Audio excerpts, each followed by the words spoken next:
Hello, and welcome to episode 3.3. I am James. In this episode, I will give names to what I described in the previous episode. Firstly, the theoretical head of a category of sound in our mind is called a phoneme. In other words, a phoneme is what we think the sound is. A phoneme is the head of a category of a sound. So two phonemes, in other words, two different categories, are two separate sounds. A sound is a phoneme if, when you change the phoneme in a word, the word becomes a different word.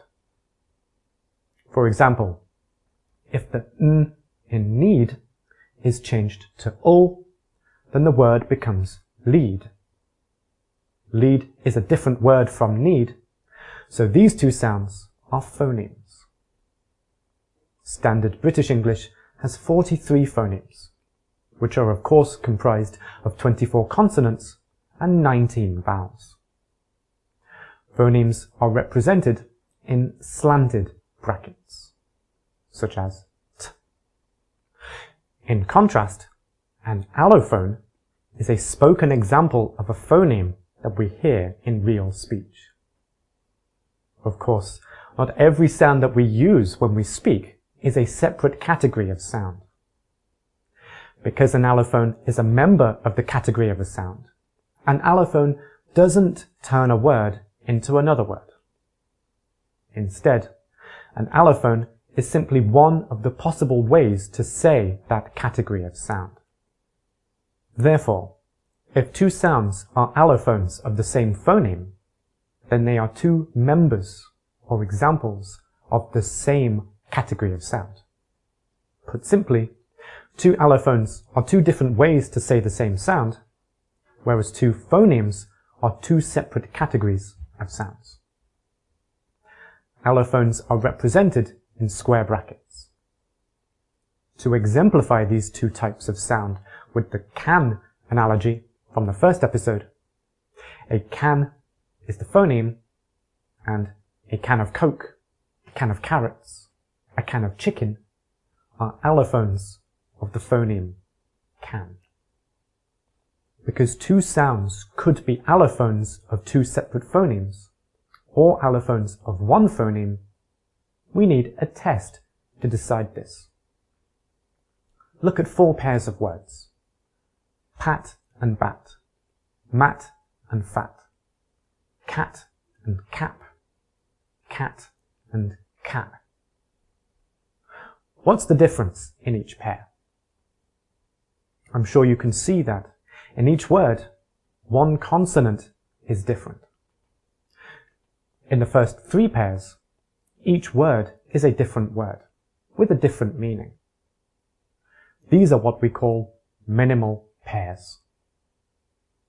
A minimal pair is a pair of words which differ by only one phoneme.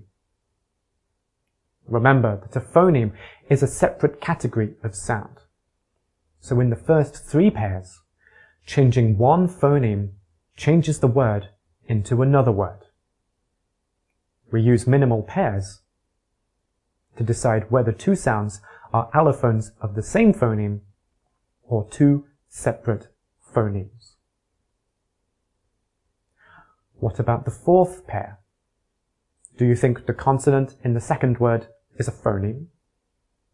If you said no, then you are correct, because cat and cat are the same word. Therefore, the glottal plosive cannot change a word into another word. Instead, cat and cat are simply two different ways to say the same word. Therefore, they are two allophones of the same phoneme t, whereas t and p are allophones of two separate phonemes. We can represent this in the image on the screen. In other words, t can be both spoken as t or the glottal plosive, but they are still the word cat. Finally, even though this seems strange, it is true that t with square brackets is an allophone of t with slanted brackets. Even though they look identical, t with square brackets is still a physical example of how to say the category t, which is slanted brackets.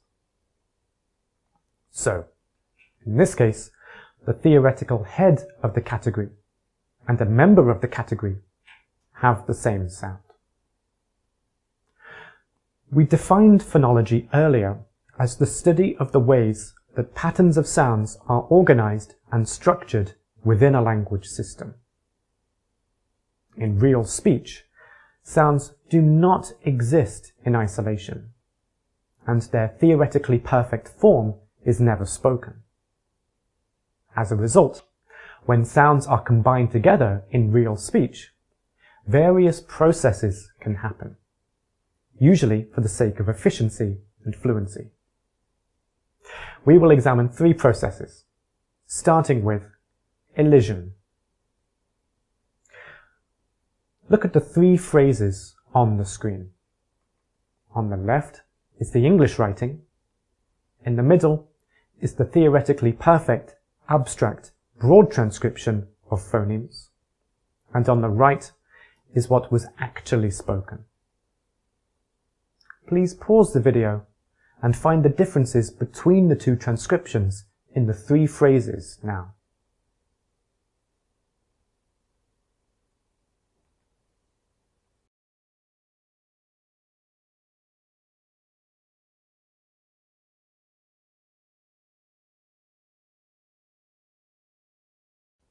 The t in last and collect and the d in and have been deleted or elided. The two sounds in these three phrases are alveolar plosives.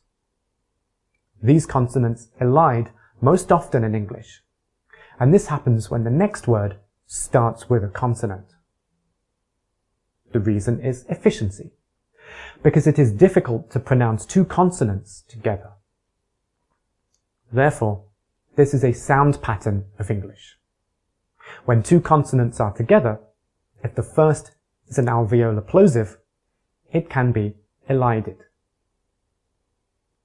Remember that sound patterns are one of the most fundamental areas of investigation in phonology. The next process that we will discuss is assimilation. What is the difference between the broad and narrow transcriptions in the two phrases on the screen now?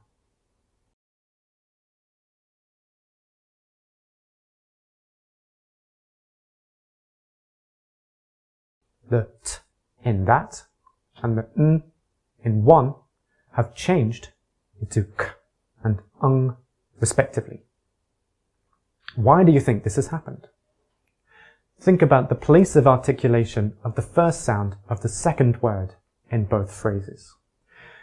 You can see that the sounds at the end of the first words have changed to match the place of articulation of the sounds at the beginning of the second words. In this case, they were originally alveolar, but are now velar. Again, this happens for ease of articulation. Thus, assimilation is the process of a sound becoming more similar to the sound that is next to it. The final process to explore is called lip rounding. As a phoneme, s is the head of a category of a sound, and therefore this category naturally includes members of that category, which are examples of how that category is actually pronounced in real speech. One way to say s is with unrounded lips. S. Another way is to say it with rounded lips. S. Because we are using narrow transcription, we can use diacritics to show more detail about how the sound is pronounced. In this case, the little w diacritic means lip rounding. We can represent this relationship in the image on the screen. two example words with both types of s are see and soup.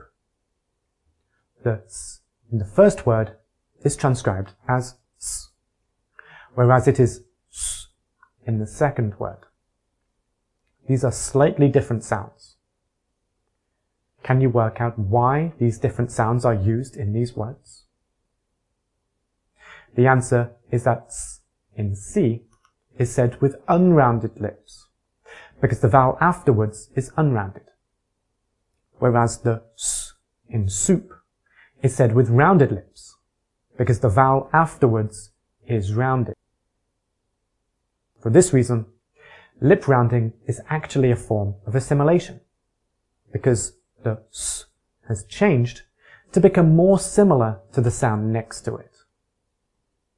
Of course, these two sounds are different sounds, but they are not different in the same way that s and t or s and p are different. Instead, they are two ways of saying s. Thus, s and s are two allophones of the phoneme s. We'll continue this discussion in the next episode. But before we finish, please answer some questions.